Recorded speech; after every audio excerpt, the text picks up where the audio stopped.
THE दा, FAKE fake, GROWL growl.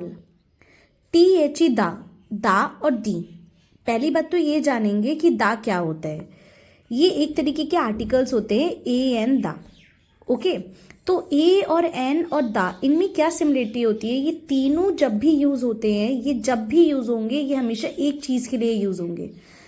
एक जब भी नाउन से पहले लगेंगे, एक ही के लिए लगेंगे।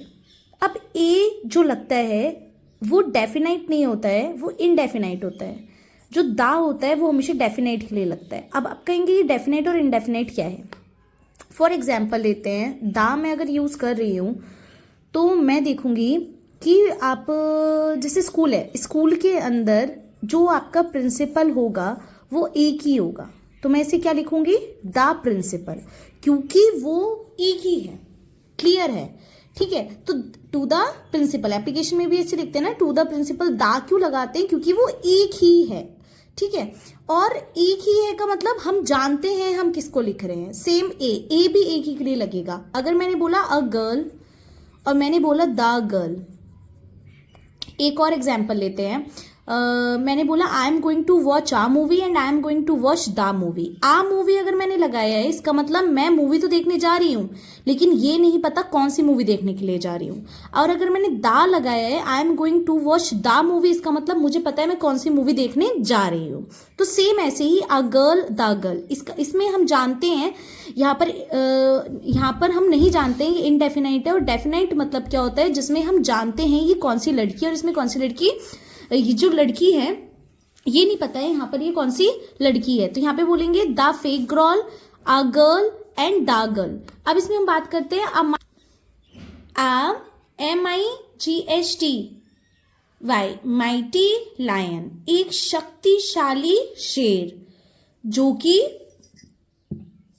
राजा है जंगल में। एक शेर जो जंगल का राजा है। अब देखो यहाँ पे किंग से पहले भी दा लगा है, फॉरेस्ट से पहले भी दा लगा है। तो ये दा का मतलब मैंने आपको बताया ना, पूरे जंगल में एक ही राजा है। A mighty lion was a king of the forest. अब मैंने बोला ONE1 DAY day, THE the lion. उस जंगल का जो शेर है, वो भी जो राजा है उसके बारे में बात हो रही है। CAME came out. ठीक है, कम होता है आना, और केम आउट मतलब आया था। ऑफ हिज केज, यहां पर जो लायन है वो एज अ मेल की तरह लिया गया है, तो इसमें बोला गया है अपनी ही केव से। तो अगर वो हिज हुआ है, जैसे ही से हिज हुआ है, और अगर वो शी होता तो वो हर हो जाता। ठीक है, अगर वो शी होती तो वो हर हो जाता। ठीक है, जैसे मैंने बोला a lion came out of his case, तो हम इसे बोल सकते थे, अगर ये गर्ल होता तो a lioness came out of his her cave. ठीक है, एंड ग्रॉड लाउडली, ग्रॉड का मतलब होता है गड़गड़ाहट ऐसे करके, लेकिन यहां पर यूज करा गया है एज अ दहाड़ना, जैसे जो रॉर की तरह है ना, जो वो होता है शेर होता है, वो क्या करता है? रॉर करता है। सडनली मतलब अचानक से। ही हर्ड, वो जो लॉयन है उसको ही बोलेंगे ना, ही हर्ड, उसने सुना।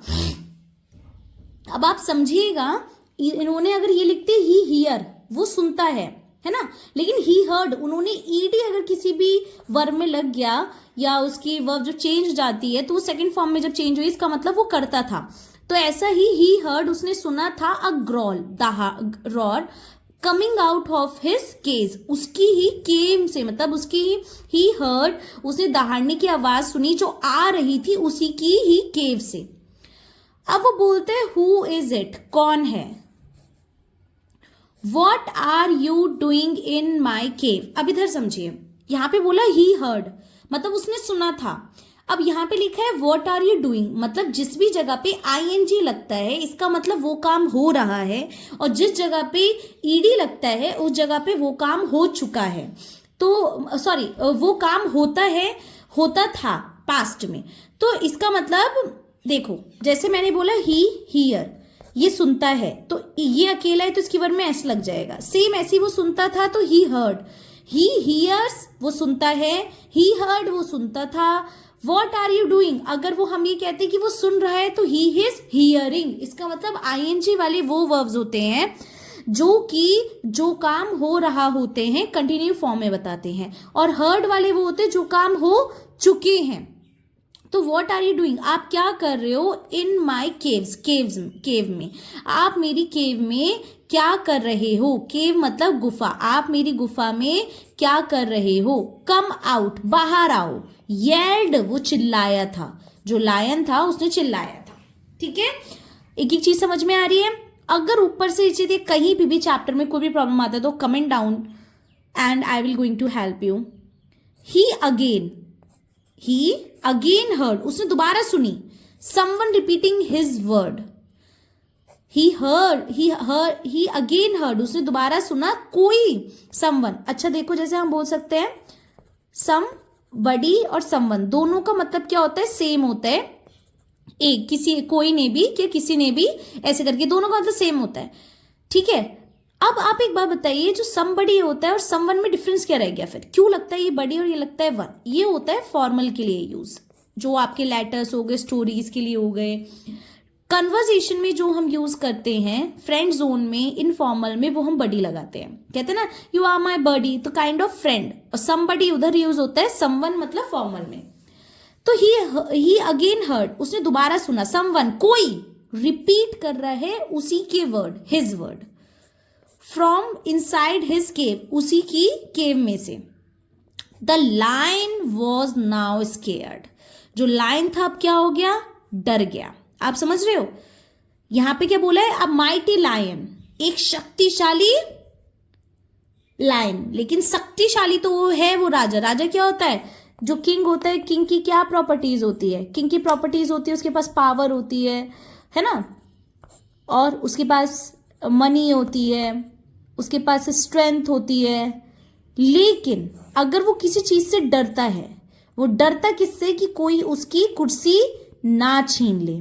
ठीक है, तो देखिए the lion was now scared वो डर गया। इसका मतलब जो लायन माइटी था वो अब माइटी नहीं रहा। क्यों नहीं रहा, क्योंकि उसने अपना सेंस यूज नहीं करा, और बिना सेंस यूज करे उसने अपने आप से ही ऐसे ही ओवर थिंकर जो होते हैं वो क्या करते हैं, अपने आप को ओवर थिंक करते हैं और अपने आप को ही नीचे गिरा लेते हैं। उनको गिराने के लिए किसी की जरूरत नहीं होती, जो लोग ज्यादा सोचते हैं। ठीक है, तो जो लायन था वॉज नाउ स्केयर्ड वो स्केयर्ड हो गया, एंड वरीड और बहुत ज्यादा चिंतित हो गया। हु कुड इट बी कौन हो सकता है, कौन हो सकता है, हु हैड स्ट्रेंथ जिसके अंदर इतनी सामर्थ है, टू गेट इनसाइड कि वो मेरी केव के अंदर गया, and is shouting back at me और मुझे पे ही वो शाउट कर रहा है। आप समझ रहे हैं, ही इज अ किंग, और अब वो कह रहे मेरे से ज्यादा किसके अंदर ताकत आ गई, जो मेरी केव में आ गया और मुझ पे चिल्ला रहा है, उसे डर नहीं है इस बात का। समवन वॉन्ट्स इसका मतलब कोई तो है जो चाहता है, वॉन्ट टू किल मी मुझे मारना चाहता है, एंड बिकेम बनना चाहता है राजा ऑफ द फॉरेस्ट, फॉरेस्ट का राजा। आप समझ रहे हैं कि यहां पर वो जो डरा है उसको किसी ने नहीं डराया, उसको किसी ने भी नहीं डराया, स्टिल वो डरा है क्योंकि वो अपने आप से ही डरा है। तो ऐसे ही बहुत सारे लोग क्या करते हैं अपनी जिंदगी में, खुद ही अपनी ट्रबल करते हैं क्रिएट। उनको कुछ नहीं होता है, उनको कोई परेशान नहीं कर रहा होता है, वो अपनी कमियां ढूंढेंगे, सोचेंगे, उसको अच्छा दिखाने की कोशिश करेंगे। उन्हें पता आई शुड मुझे मानना चाहिए, है ना, और आई मस्ट मतलब मैं मानना ही चाहूंगा, मतलब मुझे किसी भी कीमत पे इसको मानना है। किल हिम नाउ इसको अभी मानना पड़ेगा, ही थॉट।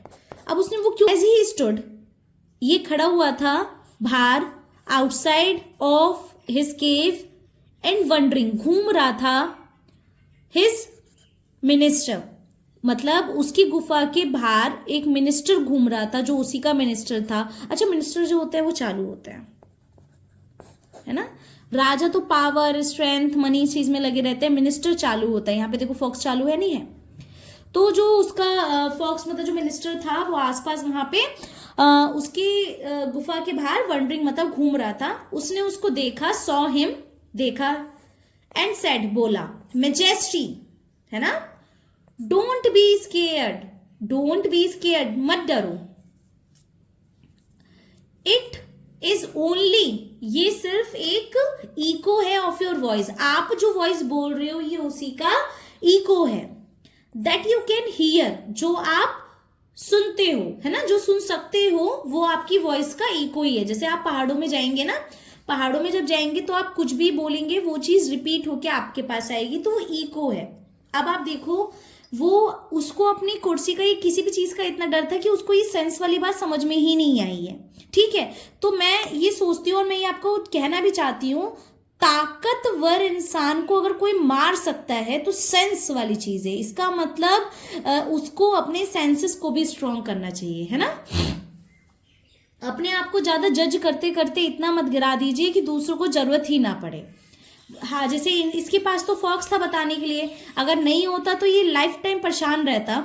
और ऐसे ही लोग अपने आप को नीचे गिराते हैं। डोंट बी स्केर्ड, स्केर्ड नहीं हो, it is only the eco of your voice, आपकी वॉइस का इको है, दैट यू कैन हियर, जो आप सुन सकते हो।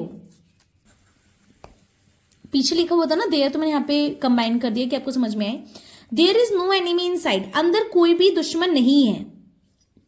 जैसे मैंने आपको पीछे बताया, जो मैं कहना चाह रही थी वही इसमें लिखा हुआ है। सम टाइम, कभी ऐसा होता है कि जो हमारा फियर ही है वो ही हमें पॉजिटिव सोचने नहीं देता, है ना, वही हमें आगे बढ़ने नहीं देता कि ग्लो अभी बहुत सारे ऐसे हो गए, हम कैसे होंगे, क्या करेंगे, ये सब वो सब, इतना हम लोग सोच लेते हैं कि दूसरों की जरूरत ही नहीं है। तो लॉयन को रियलाइज हुआ अपनी मिस्टेक। मॉरल क्या है, don't take action if you are fearful, कोई भी एक्शन नहीं लेना चाहिए अगर आप डर में हो तो, है ना, कोई भी प्रॉमिस भी नहीं करना चाहिए ऐसे।